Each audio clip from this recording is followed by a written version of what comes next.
Hey guys, আজি ভাবিলো ঘৰৰে নাৰিকল এটা পাৰি পানী খাওঁ বুলি। যিহেতু গৰম বহুত বেছি পৰিছে, থাকিবলৈ মানুহৰ জেগা নাইকিয়া হৈছে। গৰম বেছি পৰাৰ কাৰণ এইটোৱে যে মানুহবোৰে আজিকালি যেনেকে তেনেকে গছ গছনিবোৰ কাটিব লৈছে য'তে ত'তে। জুবিন দাই কথাও কৈছিলে যে গছ ৰুব লাগে যিমান পাৰে মানুহে। হে গাইস, এতিয়া কাটিম ধুনীয়াকৈ খাওঁ, কি ওলাই চাওঁ, হয়তো ভাল লাগে নে বেয়া লাগে।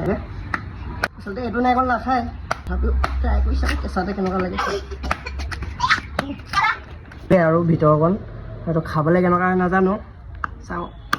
উই বা হেৰি হ'ল, ডাঠ হৈ গ'ল, ডাঠ হৈ গ'ল, কেঁচা মাল নহয় এইটো। উই বা চালিয়া এয়া গাইছ, ওলাই গৈছে গাইছ।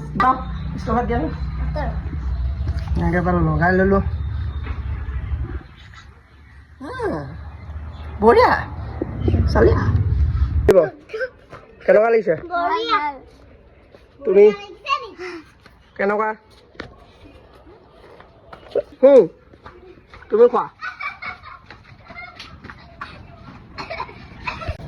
গাইছ, নাৰিকলটো অপাৰেশ্যন কৰি দিলোঁ বৰ্তমান। এতিয়া আমি এইটো ভিতৰৰখিনি খাম। বহুত দিন ভিডিঅ' বনোৱা নাছিলোঁ, ভাবিলোঁ বোলো এটা এনেই ভিডিঅ' এটা দিওঁ। কি হ'ব, গৰমো উঠি আছিল, ঘৰৰে নাৰিকল এটা পাৰি খাই দিলোঁ আৰু। Bye bye.